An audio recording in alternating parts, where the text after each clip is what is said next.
Namasté. Je suis heureux de vous accueillir encore aujourd'hui sur la chaîne Bougourou Mario et nous allons entreprendre la partie 36 du livre « Comment éveiller le rêveur » et nous débuterons avec le chapitre 9e. Tu peux connaître une expérience directe par la pratique de la pensée discriminante. Cette pensée agit tel un sabre qui tranche tout ce qui est faux et irréel, tout ce qui est impermanent, tout ce qui naît et meurt, apparaît et disparaît. Ce qui demeure est l'être éternel, infini. Il faut trouver cette réalité qui jamais ne change ou se transforme. Cette réalité est et demeure à jamais comme telle. Elle est sans rien ajouter ensuite, c'est-à-dire qu'elle n'est jamais ceci ou cela, mais simplement être, soi, un je suis sans le je. Encore une fois, il est question de cette pensée discriminante qui fait la discrimination entre le vrai et le faux, le réel et l'irréel. C'est ceci qui est important dans la pratique, de trouver ce qui est permanent, de trouver ce qui jamais ne change et ne se transforme. Allons plus loin encore. C'est ensuite par l'introspection, la méditation, la réflexion profonde que l'on peut appréhender la conscience primordiale et universelle. Voilà trois autres outils qui viendront s'ajouter à l'attention et à la vigilance constante. L'introspection qui consiste à descendre en nous-mêmes, comme si on tournait nos yeux à l'envers pour voir à l'intérieur de nous. La méditation que vous connaissez peut-être et dont nous parlerons plus loin. Et finalement, la réflexion profonde. Faisons tout de suite la différence entre une réflexion profonde et la méditation. Effectivement, bien des gens croient que méditer, c'est de réfléchir sur un sujet donné. Mais c'est faux, c'est deux choses différentes. C'est cette conscience qui illumine tous les états que nous traversons, tels que l'éveil, le rêve, le sommeil profond. En effet, la conscience ne fait pas qu'éclairer la conscience lorsque nous sommes éveillés. Elle éclaire également la conscience du rêve, la conscience que nous avons du rêve, de l'état de rêve. Mais elle brille également dans le sommeil profond. Encore une fois, la preuve, quand nous nous réveillons, nous savons que nous avons bien dormi, nous étions bien, nous nous sommes reposés. Elle demeure sans cesse, toujours là, témoin de tous les autres états, c'est-à-dire les trois états principaux, inchangés, immuables. Il faut se recueillir profondément et descendre au fond de soi pour la trouver. C'est vraiment un travail d'introspection. C'est le sujet ultime, témoin immuable qui demeure derrière tous les phénomènes, qui ne peut être sujet de rien, mais elle ne peut être perçue elle-même par rien. Effectivement, le soi n'est pas sujet de qui ou de quoi que ce soit. Il ne peut pas devenir un sujet d'analyse et d'observation. On ne peut pas voir ce qu'on est soi-même, sauf évidemment par le miroir de l'univers. Mais ça, c'est une autre histoire. On ne peut pas voir la conscience primordiale. On ne peut que l'être, et on l'est toujours. On est toujours cet être, cette conscience. C'est une conscience non duelle. Encore une fois, quand on parle d'Advaita, on parle de non-dualité, c'est-à-dire de non-deux. Autrement dit, c'est faux de dire que le monde est un. On doit utiliser un tel langage afin de mieux se comprendre, mais en réalité, il n'est pas un. Il est plutôt non-deux. Il n'y a pas deux. Il n'y a rien de double ou de différent de lui. Tout est lui. On pourrait associer cela au chiffre 0, qui n'est occupé par aucun autre nombre. C'est donc un 0 plutôt qu'un 1, finalement. Ça peut paraître subtil, ça peut paraître prétentieux de parler ainsi, mais quand on parle d'unité, il faut automatiquement imaginer les autres nombres. Alors c'est une non-dualité, un non-deux. Elle met fin à la trilogie sujet, objet, acte de connaître. Elle est la seule à être consciente d'elle-même. Elle met fin à cette trilogie. Je suis le sujet, tu es l'objet, Et entre les deux, il y a l'acte de connaître, l'expérience de la connaissance ou le savoir intellectuel. Cette trilogie, c'est la conscience même, la conscience universelle. Elle englobe ces trois aspects de l'être. C'est là aussi que l'on peut trouver cette joie, cette félicité absolue, sans égale, que nous cherchons tous finalement de différentes manières, et qui nous conduisent toujours à une amère déception ou à la souffrance. C'est la béatitude, l'extase, l'amour dont tous les grands mystiques ont fait longuement l'éloge, une joie qui ne dépend de rien ni de personne, une joie gratuite.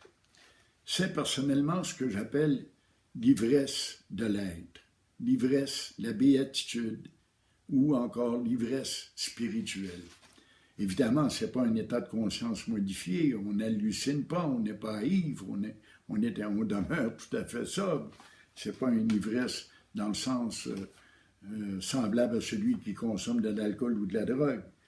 Mais c'est une forme de béatitude, de joie, d'extase, de félicité immense et très intense qu'on ressent. C'est-à-dire une vie normale, une simple vie ordinaire. On est tout simplement ce qu'on est. On est témoin de ce qui est. Voilà l'extase que l'on connaît. Et c'est dans cela qu'est l'extase, car c'est là que se trouve la paix, la tranquillité, le repos, l'éternité, l'infini, le vide et le silence. Cela, ça n'a pas de prix. La vérité semble incroyable. C'est pourquoi cela exige un esprit ouvert. Alors que tu as si fortement l'impression d'être quelqu'un, un corps, des pensées, des sentiments, des émotions, une mémoire, un être complet et vivant, un petit moi bien en chair et en vie qui ressent joie et peine, plaisir et souffrance. Tout cela fait partie du spectacle. C'est-à-dire que l'on doit discriminer entre le sujet et l'objet. Alors que nous avons toujours considéré que nous étions le sujet, voici qu'on nous apprend que nous sommes un objet parmi d'autres objets. Le véritable sujet, le véritable connaisseur, c'est la conscience primordiale. Et c'est dans elle que doit porter notre identification. Tu n'es pas ce corps, ni ce mental, ni ces émotions. Il n'y a pas de moi ou de je. Tu es la conscience qui perçoit, le témoin. Dans les mythologies, de nombreux peuples ont raconté que les dieux jouent à être des humains ou encore qu'ils font un rêve. C'est une histoire en effet que l'on trouve dans de nombreuses religions. Des dieux qui jouent à être des hommes ou à être des porcs. Et à un moment donné, ils se rappellent, ils prennent conscience qu'ils ne sont pas dans le corps d'un animal ou d'un humain, mais qu'ils sont divins, des êtres divins. C'est la même chose pour nous. Il faut se réveiller pour s'apercevoir qu'on rêvait. Tant qu'on est endormi, on continue à rêver et l'on croit, l'on prend le rêve pour la réalité. C'est au réveil qu'on sait qu'on rêvait. Et il en va ainsi en ce qui concerne ce qu'on appelle le réveil. Il faut se réaliser spirituellement, s'éveiller à la réalité pour s'apercevoir que tout ce monde est un rêve. Et c'est un moment sublime, quand on prend conscience que le monde est réellement un rêve.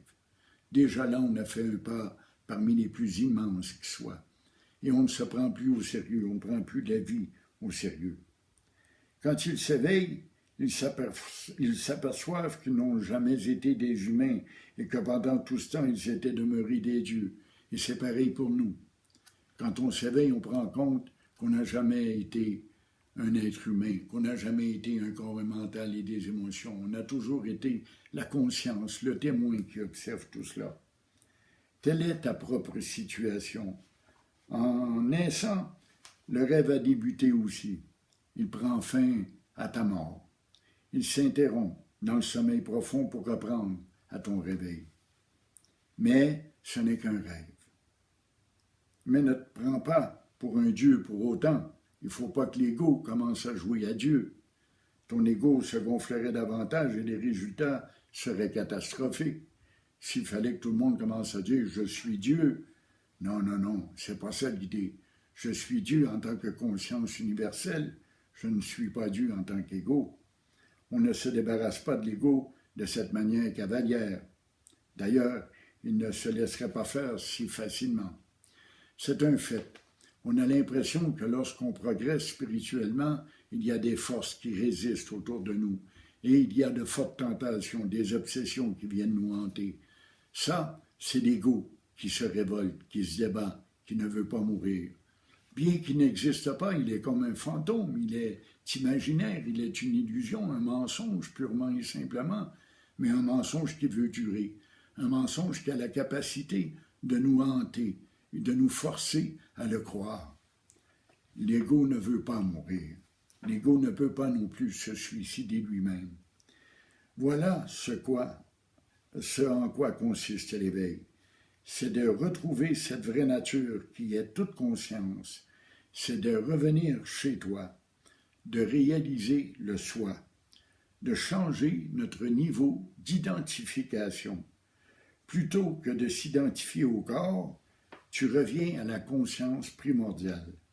C'est d'être à nouveau ce que tu es et ce que tu n'as jamais cessé d'être. La réalisation spirituelle n'est rien de plus, mais rien de moins. Mais il ne faut pas confondre la spiritualité avec l'altruisme, la morale ou la loi. Souvent, nous reprochons aux religions, par exemple, de ne pas faire leur travail. Ah, telle religion ne s'occupe pas des pauvres et des miséreux. Telle autre religion pourrait s'intéresser à la politique et changer le monde, changer les statuts sociaux. Ce n'est pas le but d'une religion. Ce n'est pas le but de l'enseignement spirituel.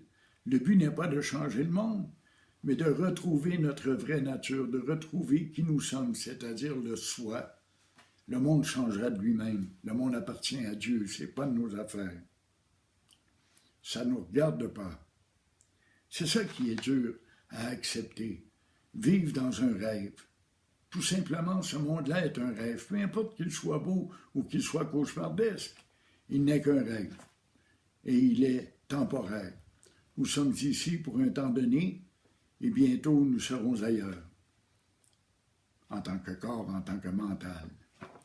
La conscience universelle demeure toujours la même, inchangée, immuable, infinie. C'est le vide, c'est le silence, c'est la béatitude totale. Alors, on se laisse pour aujourd'hui et je vous invite à poursuivre votre écoute de ce livre qui, j'espère, vous plaît. Et je vous invite également à vous abonner à la chaîne Bougourou Mario. Envoyez-moi vos questions, vos commentaires à Bougourou, B-O-G-O-U-R-O-U, @gmail.com. Bonne fin de journée.